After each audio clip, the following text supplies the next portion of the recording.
Pengadilan Negeri Jakarta Selatan yang dengan hakim tunggalnya tadi telah memulai persidangan dan dibantu dengan semua stafnya dengan baik dan insya Allah itu akan memudahkan semua proses kasus ini. Kemudian selanjutnya kami juga mengaturkan terima kasih dan apresiasi sebesar-besarnya kepada termohon ya dalam hal ini Polda Metro Jaya yang diwakili kuasa hukumnya yang telah hadir dan kemudian mendengarkan dengan sangat baik dan kemudian juga bersedia untuk menjalankan agenda sidang sesuai dengan apa yang tadi telah dibacakan oleh Hakim Tunggal, yaitu besok pagi Polda Metro Jaya harus menyampaikan jawabannya. Kami juga mengaturkan terima kasih dan sebesar-besarnya ucapan kepada Kejaksaan Negeri Jakarta Selatan, tadi diwakili juga oleh Pak Eko, Ibu Putri, dan satu lagi saya kurang tahu siapa namanya, ya Pak Jaksa, yang juga telah hadir selaku turut termohon. Dan itu luar biasa, bagus sekali. Jadi termohon dan turut termohon hadir. Yang lucu, tadi ada di tengah-tengahnya, ada pihak yang tidak berkompeten, tiba-tiba maju ke depan, dan ingin selaku turut termohon juga.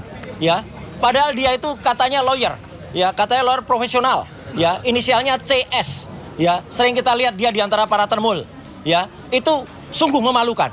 Ya, tiba-tiba mau ikut serta sebagai turut termohon. Itu nggak ada sejelek-jeleknya, sependek-pendeknya pengetahuan saya di dalam belajar ini ya, dalam ilmu hukum ya. Yang namanya pihak yang mengajukan diri intervensi itu hanya ada di perdata ya. Tidak ada di dalam ini namanya apa? Pra-peradilan itu tidak ada. Belajar di mana itu saudara CS itu? Ya gitu. Yang kemudian saya sudah lihat sering sekali berkuar-kuar dengan di samping para termul itu ya.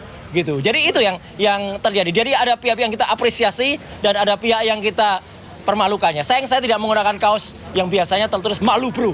Kalau ada saya buka kaosnya, saya tuliskan itu malu bro kayak gitu tuh ya. Udah katanya belajar selaku kuasa hukum merah putih ya. Merah putih biru hitam itu namanya. Ya nggak jelas itu. Dan tadi intinya sudah dilakukan pembacaan apa yang kita harapkan nanti secara detail ya, kemudian apa yang kita lakukan, petitum positanya juga nanti akan disampaikan oleh kuasa hukum saya ya, ada Pak Refli Harun, ada juga Pak Gafur Sangadi dan juga tadi beberapa yang ada, dan kita sudah sampaikan apa yang kita mohonkan di dalam pra peradilan ini. Intinya adalah tentang tindakan penangkapan, kemudian upaya penahanan yang tidak sesuai dengan hukum yang ada. Tadi secara detail disampaikan, tidak adanya izin dari RT RW, tidak adanya pemberitaan atau penetapan dari pengadilan, kemudian dilakukan dengan tidak sesuai dengan KUHP yang baru ya, kemudian tidak juga dilakukan sesuai dengan peraturan perundang-undangan yang berlaku. Jadi alhamdulillah tadi juga Hakim Tunggal mengatakan proses ini akan berlangsung dengan cepat ya, insya Allah akan berlangsung selama 7 hari kalender ya. 7 hari kerja, sehingga besok akan langsung dinyatakan jawaban dari Polda. Kemudian juga kalau ada replik besok juga akan kita sampaikan, duplik besok juga akan kita sampaikan. Selanjutnya proses akan berlangsung dan insya Allah putusannya, insya Allah ya, kalau saya tidak salah tadi mohon dikoreksi, tanggal 7 Juli tahun 2026. Kami mohon kepada masyarakat, intinya begini, sebelum ada pertanyaan, kenapa saya mengajukan ini? Kami mengajukan ini bukan hanya untuk kami pribadi. Kami mengajukan ini untuk seluruh rakyat Indonesia. Agar kesewenang-wenangan dan kebrutalan yang terjadi pada saat penangkapan, penahanan itu tidak terulang lagi. Kalaupun ada, ini yang terakhir yang saya alami.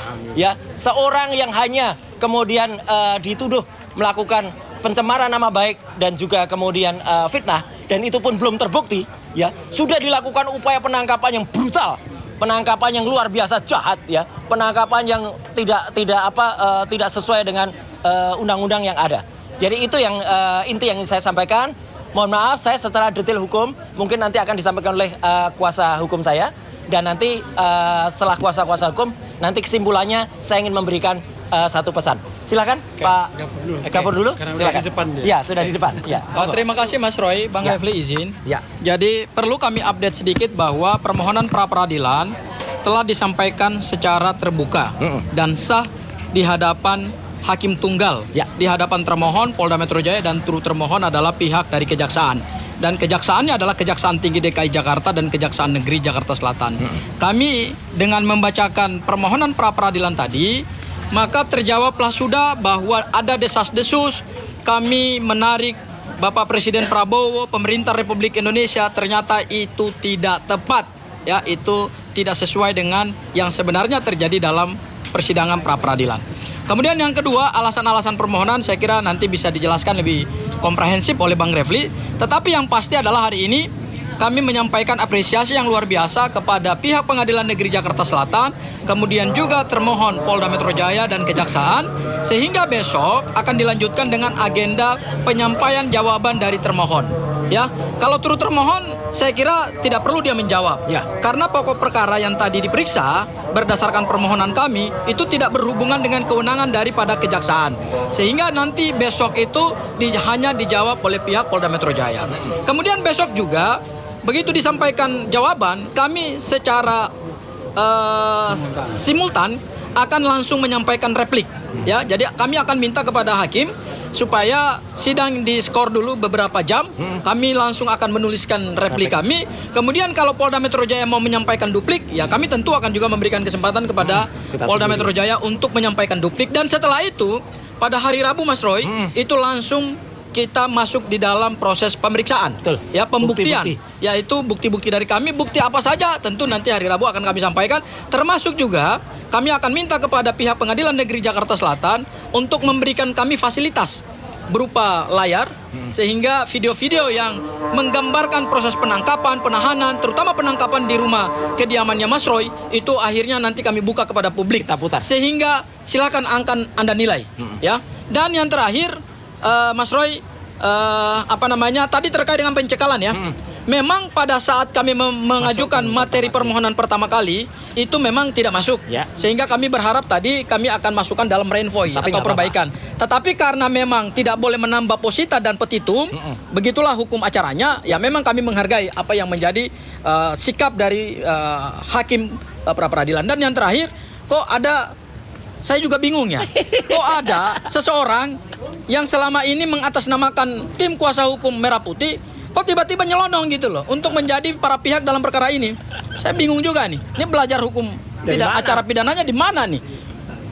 Kalau pihak atau pihak lain masuk sebagai intervensi, itu hanya boleh diperkenankan dalam gugatan perdata. Nah, itu.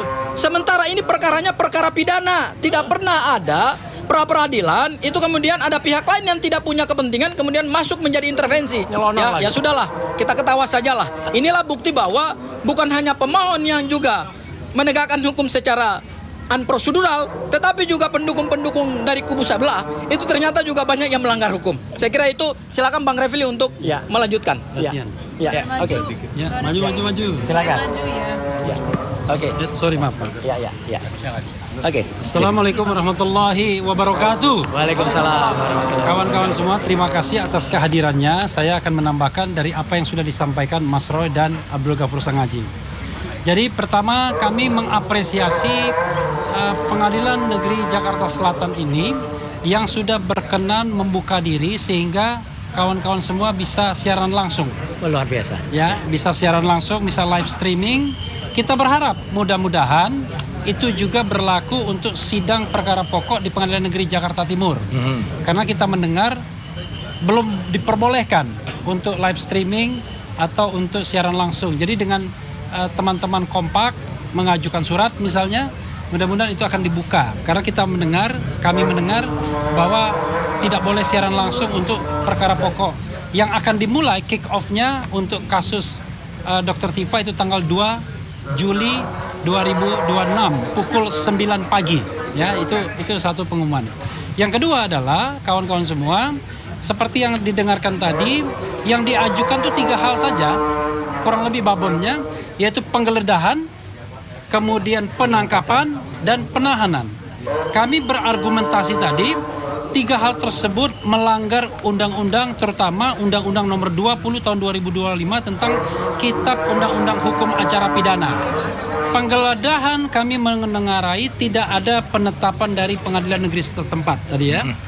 Kemudian penangkapan kami mengengarai bahwa alasan penangkapan dikaitkan dengan P21 atas sudah selesainya penyidikan itu tidak benar dan tidak sesuai menurut hukum.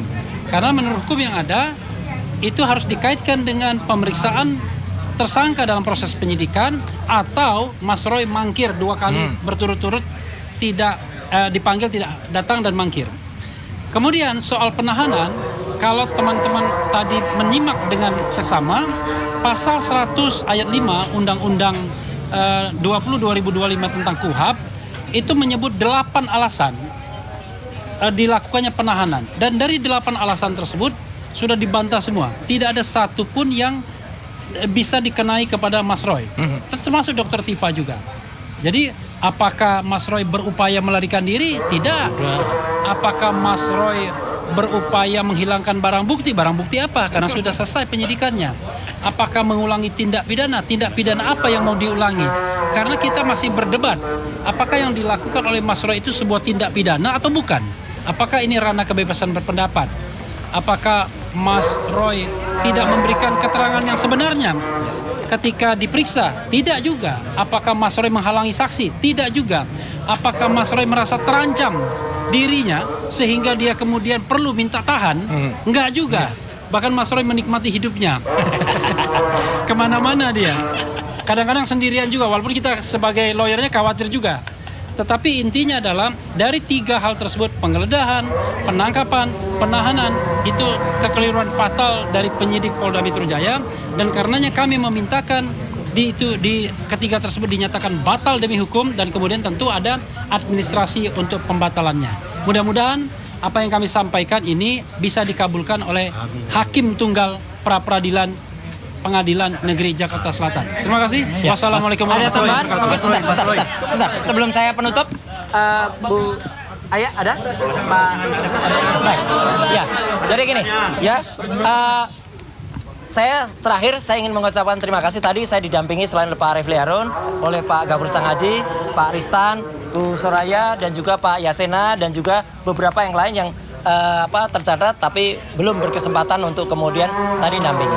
Hal yang penting ini saya juga, karena ini update ya yang saya sampaikan berhubungan dengan tadi, besok itu rencananya saya akan diundang oleh Polda Metro Jaya untuk melakukan klarifikasi atas laporan saya terhadap dokter palsu ya, Rismon Hasiolan Sianipar ya, yang telah melakukan tuduhan saya terhadap barang-barang Kemenpora.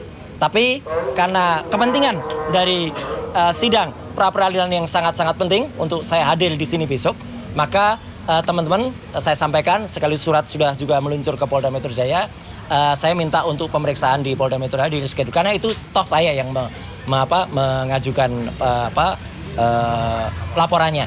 Jadi nggak apa-apa, ya itu akan menutup. Sekaligus menunggu juga dari Polda Metro Jaya juga memang sudah katanya sudah datang ke kantor Kementerian Pemuda dan Olahraga, dan sudah mendapatkan jawaban dari kantor Kemenpora bahwa urusan barang-barang itu sudah selesai. Jadi dulu tuh hanya ada kesalahan administratif pencatatan yang harusnya ke kementerian dicatatkan sebagai menteri. Dan itu sudah ada putusan juga dari Pengadilan Negeri Jakarta Selatan bahwa gugatan dari menteri sudah saya, Mas Imam Nahrawi, itu sudah dicabut, jadi sudah dibatalkan. Artinya saya sudah inkrah memenangkan perkara itu. Jadi tambahan saya cuma itu. Ya, jadi sekali lagi perkara ini masih cukup panjang. Jadi kalau tadi didengar ada kasus pencekalan yang kemudian itu ternyata tidak kita masukkan, nah itu nanti berarti ada konsekuensinya juga bagi kami. Untuk apa? Untuk melakukan tindakan yang lain. Teman-teman bisa mengira itu kira-kira apa. Jadi sekali lagi itu yang ingin saya sampaikan kepada semua. Jadi sekali lagi memang yang namanya ilmu hukum itu pelik. Ilmu hukum itu susah. Saya juga diri harus belajar hukum. Karena apa? Untuk membuktikan itu palsu atau tidak, itu juga panjang. Nah, gitu. Ya, gitu. Jadi ilmu itu memang panjang ya, gitu. Kontroversinya akan panjang. Jadi pra-peradilan ini termasuk untuk membuktikan kontroversi ini dan biarkan semua itu berjalan sesuai dengan jalurnya. Sekian, terima kasih untuk semuanya, untuk semua media, untuk YouTuber, dan juga untuk semua masyarakat Indonesia yang sudah ikut bersamai. Wassalamualaikum warahmatullahi wabarakatuh. Mas, soal barang bukti yang akan dihadirkan CCTV, nanti berapa ada file, apa saja gambar yang paling...